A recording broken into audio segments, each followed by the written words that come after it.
Okay, we're back with more Q&A. This, of course, is an audio-only episode, so it runs like a podcast, which means you can get off your butt, go work on the guitars that you're working on, and listen to me at the same time. No reason to sit here and stare at the screen.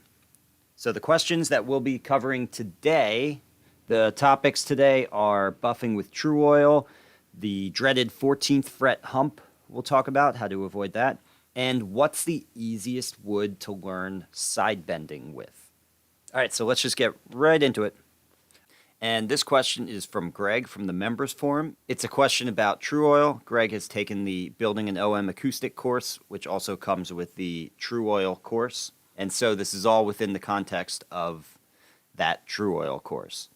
So Greg writes, I want to string up and play the guitar after 3 days of waiting for the final coat to partially cure on the back. Can I do this? That is my question, and here's the background/update. This past week, I went to buff out the guitar after 3 full weeks of allowing the Tru Oil finish to cure. I started with a test run on the back, wet sanding using micro mesh, beginning with 3200 and working up to 12,000 grit. What I ended up doing is sanding back down to almost bare wood. Actually, I want to say one thing about that there, and that's just that the wet sanding with micro mesh, Greg and I had talked about in the forum earlier, and it's something that Greg really wanted to try out, but it's not something that I necessarily recommend in the course. Just for anyone listening out there, so you know that wet sanding on Tru Oil is not a typical way of buffing. Essentially with Tru Oil, you're laying on hyper thin coats and then eventually buffing out at the end. You shouldn't have to sand on the Tru Oil at all, which is probably what led to the sand through that Greg is experiencing. But in the thread, I did tell Greg to go ahead and try it out. But I did say to test it on scrap. Always test on scrap wood, man. Never just commit it directly to your guitar, because you're going to have problems when you're trying something new out. It might sound like it's not a big deal to get a sand through, but honestly, it's often exceptionally hard to recover from sand throughs. But it sounds like you recovered fine, and so I'll read the rest of the question. I then proceeded to buff the rest of the guitar with the StewMac Fine and Swirl Remover polishes, with great success. As for the back, I started the Tru Oil thin layering process over again, and it looks like this time around the back is going to look even better.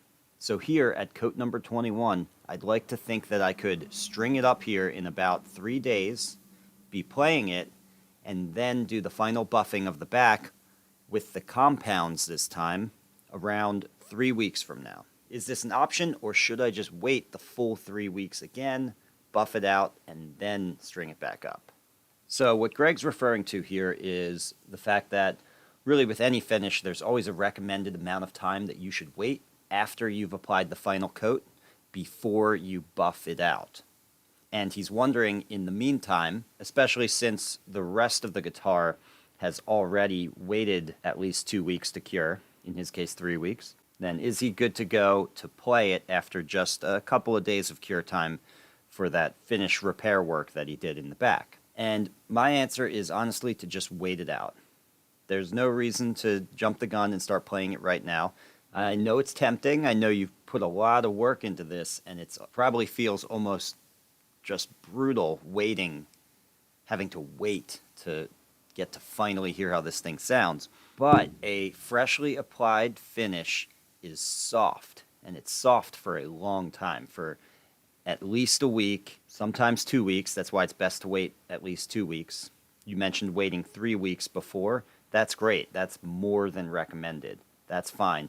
But really, I'd like to see you wait at least a week, preferably 2 weeks. You don't need to wait 3. Then buff it out and then play it. Because the thing is, with that soft finish, if you play it, especially because that soft finish is on the back, what can happen with oil finishes or with shellac is it imprints. So you put it on your body, and or not even on your body, you put it on a carpet because you're stringing it up, and those little fibers of the carpet can leave little micro imprints, or the fibers of your clothes can leave little micro imprints in the finish. So the whole point of letting the finish harden over 2 weeks is to prevent that imprinting. And it's also to prevent from dragging the finish when you buff it out. So patience, man, patience. You got this. You're on the home stretch. Okay, and this question is from Eric. Eric writes, my concern is this: regardless of what the neck angle is, as the fretboard projects over the soundboard, it will adopt the same radius as the soundboard. Assuming that we want a flat fretboard, how do we counteract this? This is actually I love this question. This is a really great question.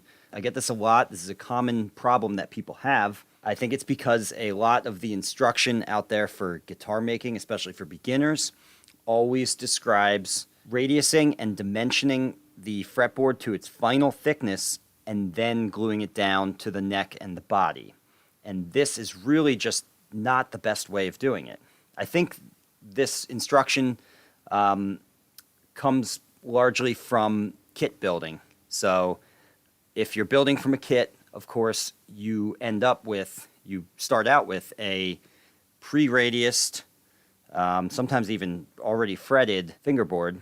And the problem with this is once you glue it down, because it's already at its final dimension, there's no room for you to level and radius that fretboard any further. And so what you always end up with is the dreaded 14th fret hump, more or less. You know, some people, depending on how you do it, you might have very little of it. You might have a lot of it if you have a poor neck angle, but you're going to have some of it if you're completely dimensioning your fretboard before you glue it down.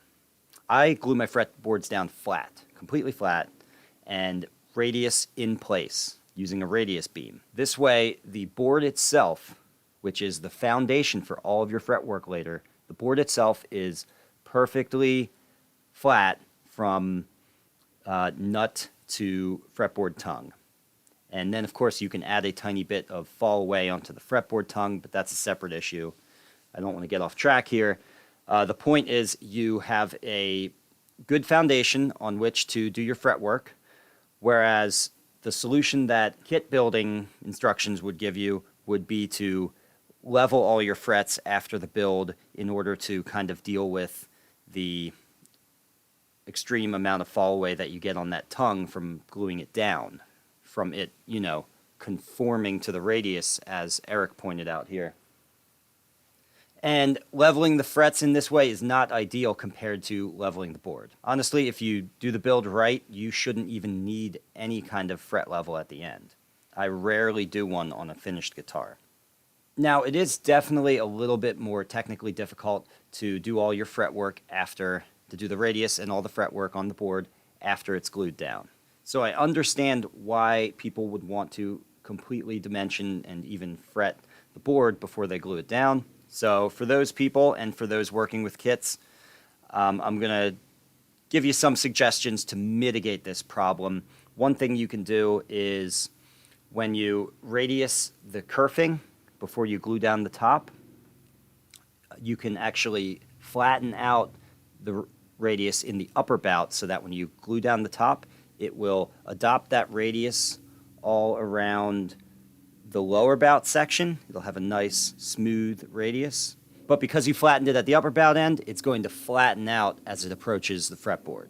And then you would also leave the transverse bar flat. So don't radius that, and that's going to leave that upper bout area reasonably flat. It'll still have a little bit of radius on it coming from the other area, but it will be pretty close to flat. Another thing you can do, even if you have a radius all around, is just take a hard flat block and flatten out that landing pad area just a little bit. In fact, even when I'm doing the fretboard the way that I do it, the correct way, I always flatten out the landing area of the fretboard tongue just a little bit. You're never going to get it completely flat by sanding this way, but you're just removing a little bit of that radius. But again, just to reiterate, the best way is to glue the fretboard down before it's radiused. Okay, let's do one more question. Okay, here's the question. What kind of wood would you recommend for a first build? I am handy with woodworking, but lack all necessary power tools, so I'll be building this first one all by hand tools. But anyhow, I would like your recommendation for a good sounding tone wood for all sides but on the easier side to work with as far as bending, as I have never bent wood of any kind before.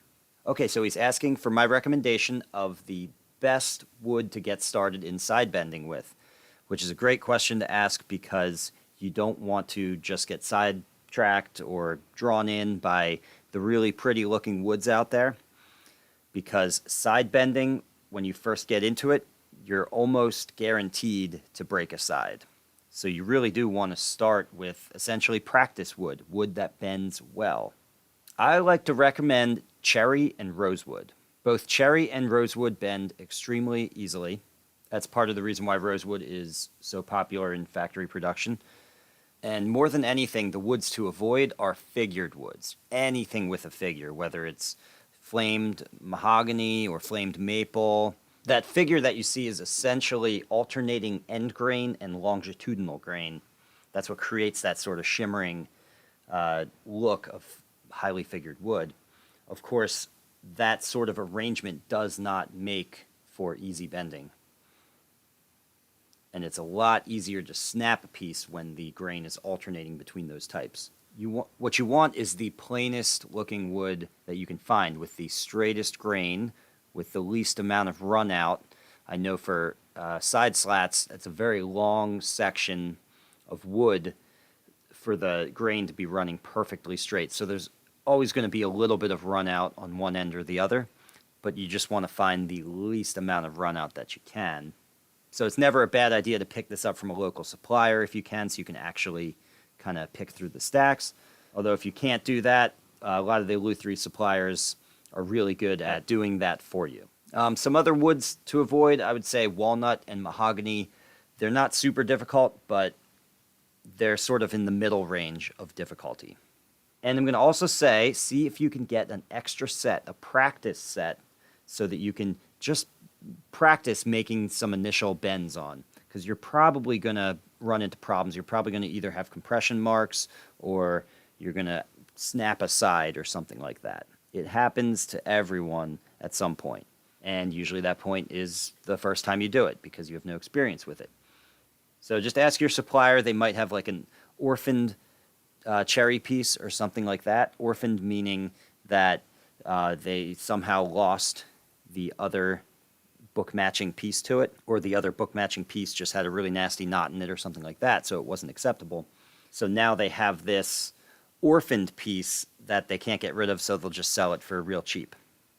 And yeah, I think that should work out really well for you. All right, so that does it for the questions. If you guys want to ask a question, if you're a member of the online guitar building school, just ask it right in the members forum. That's the best place for it. If you're not a member, YouTube comments. That's the second best place. Anyway, thanks for listening to me babble on about all kinds of interesting guitar-related stuff. Have a good weekend, and goodbye for now. If you learned something here, please give this video a like and subscribe so you can be notified when I release a new DIY guitar making video every Friday. And if you want to really learn more, take one of my structured online courses at ericschaferguitars.com. or register for a hands-on guitar building workshop here with me in Burnville, Pennsylvania.